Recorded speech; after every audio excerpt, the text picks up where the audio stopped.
राधे राधे भक्तों, सभी भक्तगणों को मेरा सादर नमस्कार। आज मैं आपके सामने माघ मास महात्म्य के प्रथम अध्याय को प्रस्तुत कर रही हूँ। सारे संसार के कर्ता श्री भगवान विष्णु, देवी सरस्वती तथा श्री गुरु जी के चरण कमलों में नमस्कार करके मैं इस माघ मास महात्म्य को प्रारंभ कर रही हूँ। अतः पहला अध्याय। एक समय श्री सूत जी ने अपने गुरु श्री व्यास जी से कहा कि गुरुदेव, कृपा करके आप मुझसे माघ मास का महात्म्य कहिए, क्योंकि मैं आपका शिष्य हूँ। व्यास जी कहने लगे कि रघुवंश के राजा दिलीप एक समय यज्ञ स्नान के पश्चात पैरों में जूते और सुंदर वस्त्र पहनकर शिकार की सामग्री से युक्त कवच और शोभायमान आभूषण पहने हुए अपने सिपाहियों से घिरे हुए जंगल में शिकार खेलने के लिए अपनी नगरी से बाहर निकले।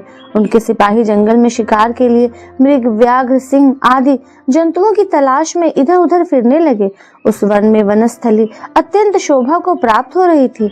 वन में कहीं वृक्षों पर मोर नाच रहे थे, कहीं कहीं मृगों के झुंड फिरते थे, कहीं गीदड़ अपना भयंकर शब्द कर रहे थे, कहीं गेंडों का समूह हाथियों के समान फिर रहा था, कहीं वृक्षों के कोटरों में बैठे हुए उल्लू अपना भयानक शब्द कर रहे थे, कहीं सिंहों के पद चिन्हों के साथ घायल मृगों के रक्त से भूमि लाल हो रही थी, कहीं दूध से भरी थनों वाली सुंदर भैंसें फिर रही थी, कहीं पर गंधित पुष्प, हरी हरी लताएं वन की शोभा को बढ़ा रही थी, कहीं बड़े बड़े पेड़ खड़े थे तो कहीं उन पेड़ों पर बड़े बड़े अजगर और उनकी केचुलियां भी पड़ी हुई थी।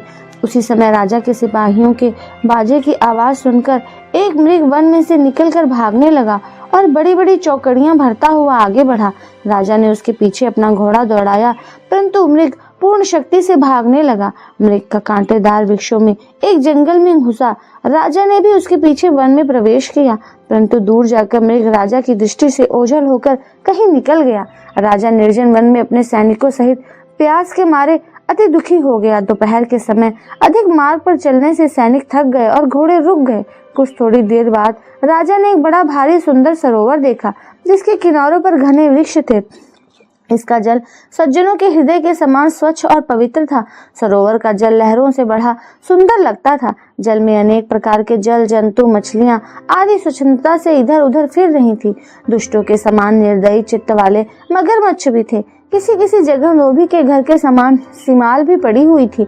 जैसे विपत्ति में पड़े हुए लोगों के दुखों को हरने वाले दानी पुरुष के समान यह सरोवर अपने जल से सबको सुखी करता था, जैसे मेघ चातक के दुख को हरता है।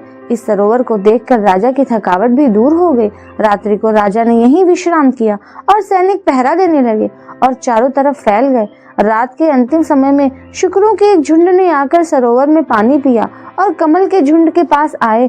तब शिकारियों ने सावधान होकर शुक्रों पर आक्रमण किया और उनको मारकर पृथ्वी पर गिरा दिया। उस समय सब शिकारी कोलाहल करते हुए बड़ी प्रसन्नता के साथ राजा के पास गए और राजा प्रभात हुआ देखकर उनके साथ ही अपनी नगरी की तरफ चल पड़े। रास्ते में एक तपस्वी को देखा, जिसका शरीर तपस्या और नियमों के कारण बिल्कुल सूख गया था, जो मृगछाला और वल्कल पहने हुए था और नख, रोम तथा केश धारण किए था। राजा ने ऐसे घोर तपस्वी को देखकर बड़े आश्चर्य से उसको प्रणाम किया और हाथ जोड़कर खड़ा हो गया।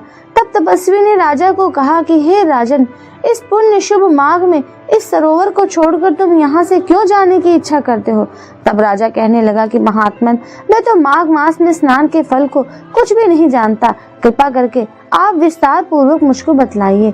श्रीमन नारायण नारायण हरि हरि, जय जय नारायण नारायण हरि हरि, हरि ओम नमो नारायणाय, ओम नमो नारायणाय। भक्तों, इस प्रकार से प्रथम अध्याय संपूर्ण हुआ। अगले वीडियो में दूसरे अध्याय का वर्णन करूंगी। तब तक के लिए नमस्कार। राधे राधे।